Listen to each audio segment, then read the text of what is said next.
Okay, alright. Update po tayo about sa Kim Pogan up for today, guys. Ito guys, yung bang latest interview nila ito about sa kanilang movie na My Love Will Disappear. Natanong kasi yung isang host kung naranasan na nila yung dumating yung love nila tapos biglang nag-ghosting. It's all about ghosting ba? Dumating yung love nila tapos biglang nag-disappear at saka nag-ghosting. Dito sa mga cast ng My Love Will Disappear sa Kim Pao guys ay itong yung kasama nila ay sinagot niya yung tanong na naranasan na daw niya yung dumating yung love tapos bigla siyang nag-ghost, siya daw yung nag-ghost tapos siya yung nag-ghosting tapos dumating yung dalawang anak niya tapos dumating na naman yung other guy. At yun na yung napatunayan niya na yung other guy na yun na dumating sa huli sa buhay niya ay binigyan niya ng magandang buhay yung kanyang anak. Oh my God, it's related. Kasi nga, nire-relate nila dito sa kanila mga palambuhay ba? Kumbaga is sa kanilang sariling buhay. And then, ito naman sagot ni Kimi guys is medyo alanganin na ako ba yung pinapatamahaan mo? Ganun yung tanong niya dito. Ganun yung sagot niya pala dito sa host ng kanilang movie.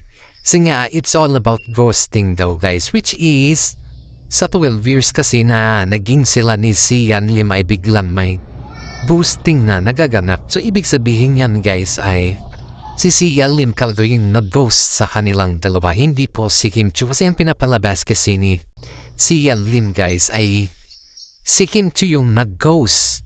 Parang pinapalabas niya na ginamit siya ni Kim Chu sa kanyang movie. Dalawa sila ni Paolo Avellino sa Linang. Pero which is, si Kim Chu daw yung nag-ghost sa kanya. Yung kasi yung pinapalabas ni Sian Lim. Pero in fairness, si Kim Chu naman is tahimik naman siya sa mga nangyayari. Wala naman siyang sinasabing bad effect kay Sian Lim, kundi ayaw niya lang pag-usapan. Pero ang tanong sa kanya guys is, tiniritsa kasi si Kim Chu dito. They asking if she feel the same way yung kagaya ng cast na kasama niya, yung bang ano ba yung approaching or tamang approach sa mga ghosting factor ba? Sagot naman ni Kimi dito guys ay masakit. Ang hirap makapag-move on lalo't humaba-haba pa yung relasyon ninyo. And then when it comes sa move on at dumating yung tamang tao para sa'yo, you are doubting kung this is the real one or kagaya na naman ito ng dati. Kasi nga, isipin natin yung 12 years na naging karelasyon ko. Based ito sa real story ng buhay ko ay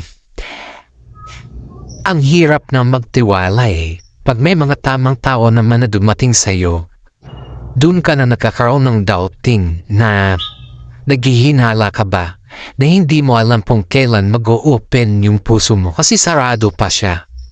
Kumbaga, hindi ka pa ready na humawak or humandal ng kahit anong klaseng relasyon. Kasi nga, nandun ka pa sa trauma na yung bang 12 years. Sa 12 years na yun, may good and bads naman na memories. Pero sa 12 years na yun, nakakaroon ka talaga ng trauma. Yun po yung nabanggit ni Kimi or pinaliwanag niya dito sa host kung saan ay tinanong siya kasi nga po, related talaga yung varilang movie sa totoong buhay daw. Kapag i-relate mo daw yun sa buhay ni Kim Chu. Pero, pa naman sagot ni Kim Chu na kapag dumating yung tamang panahon at tamang tao para sa akin, siguro kailangan ko muna siyang kilalanin na maayos. Ang 2 taon kasi ay kulang pa yan, kumbaga, sa future na magiging kasama mo. Diba? Kaya ito naman si Paolo guys, ang sagot niya naman guys is, hindi pa daw niya naranasan, pero ang pakiramdam daw niyo base lang daw sa mga nakikita niya sa kanyang mga kaibigan ay masakit, ang hirap daw makapag-move on. At the same way, ganon din daw yung kay Kim Chu, ganon din daw yung kay Paolo. Yun yung mensahe nilang dalawa. Pero in fairness umamin si Paolo Avellino na ayaw niyang i-ghosting si Kim Chu. Sobrang tuwa yung mga kasama nila sa cast kasi kitang-kita nila yung kakiligan ng dalawa at inamin naman ni Paolo dun na ayaw niya daw i-ghosting si Kim Chu. So ibig sabihin nun guys ay sinasabi na ni Paolo Avellino sa publiko na ano na ba yung meron sa kanila. Kung sakasakali daw na maging sila, ayaw daw niya maranasan ni Kim Chu yung naranasan niya dati. Is it sa salita lang ba yan? Or pati sa gawa? Kasi ang dami naghihinalay, ang daming na-pressure sa Kim Pao sa ngayon. Kasi sobrang pressure sila sa chemistry ng Kim Pao.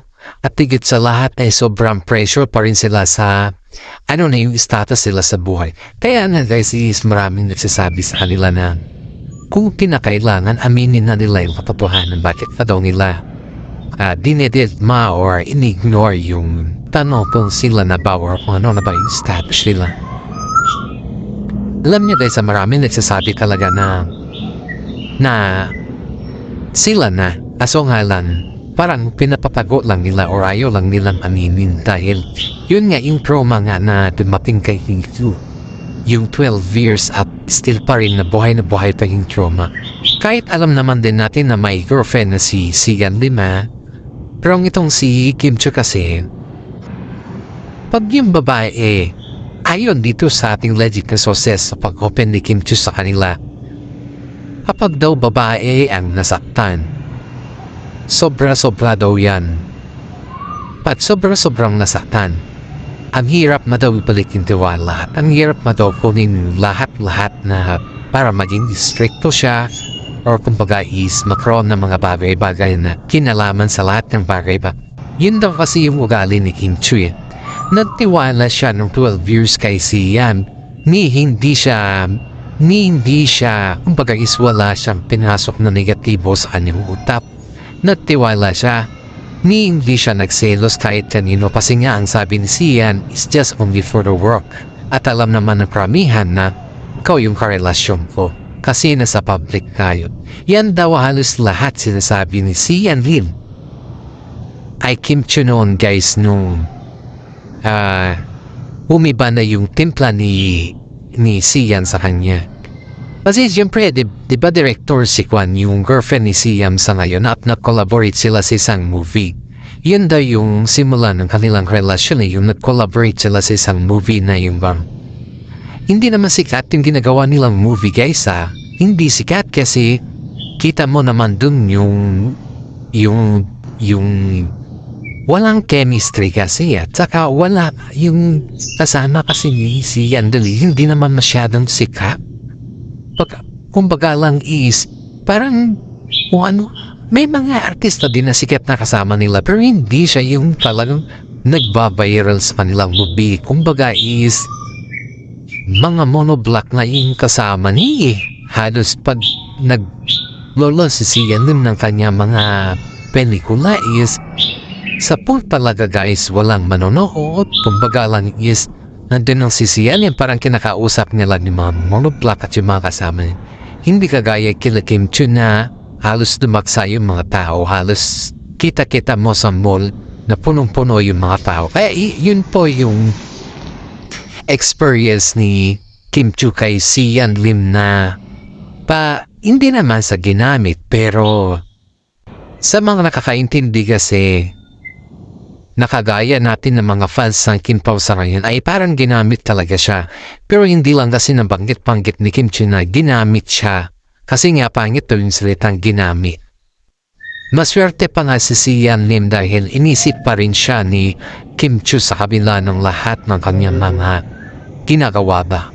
Yung bang experience niya kay Sian Lim ng 12 years ay parang traumatic talaga sa kanya. Kaya nga itong si Paolo Avellino ay nakita niya talaga kung paano nag-move on si Kim Chu. Because of that, ay hinangaan si Paolo, lalong-lalo na si Ate Lakam guys. Itong si Ate Lakam kasi is nanay, tatay, kaibigan, katrupan ni Kim Chu to. Halos siya kasi yung nag-aalaga kay Kim Chu dito sa Pilipinas. At alam naman niya kung ano yung experience ni Kim Chu every time na nasasaktan siya, every time kung kailan siya umiyak, at kung every time na ano na yung mga emotions siya. Kasi kay Ate Lakam sa mga kaibigan ng some of her friends lang guys, hindi lahat mga kaibigan ni. Iklaro ko lang po hindi lahat ng mga kaibigan ni Kim Chiu ay nag-open up siya. Especially po yung mga very close friend niya, dun po siya, pero bihira lang po yan. Hindi lahat yung mga close friend din niya. May mga isang friend lang siya na nag-open up sa kanya. Kasi alam niya kasi yun yung friend din na pinagkakatiwalaan niya. At that friend is not a showbiz. Hindi po yan showbiz. Hindi siya pumasok sa showbiz, kundi regular lang siya na parang sa atin ng mga fans. Ganun po kasi si Kim Chiu guys. Kaya si Paolo Avellino po ay nakita niya kasi kung paano or ano yung pinagdaanan ni Kim Chiu while she is moving on sa 12 years na yun. Kaya palaging iniisip ni Paolo na hindi niya pwedeng samantalahin si Kim Chiu sa kabila ng pag-moving on ka lang niya sa 12 years. At ang sabi din ni Paolo na hintayin niya lang na maging okay ng lahat at hintayin niya lang din na si Kim Chiu din yung usang magsasabi sa kanya. Alam naman din natin lahat guys na si Paolo po ay hindi nagmamadali yan. Ang mami lang ko niyang nagmamadali, hindi po si Paolo. Sabi nga ng mami niya na nasa tamang edad na sila, dapat makapag-isip na sila kung kailan sila mag-for good at kung kailan yung ready sa kanila, yung bang future na yung pinag-usapan. Yun nga guys, wala naman tayong masabi sa mga income nila kasi nag-aanap buhay naman sila parehas at yun nga lang, mas lamang pa rin si Kim Chiu kasi ang dami yan ang napapunayan sa buhay.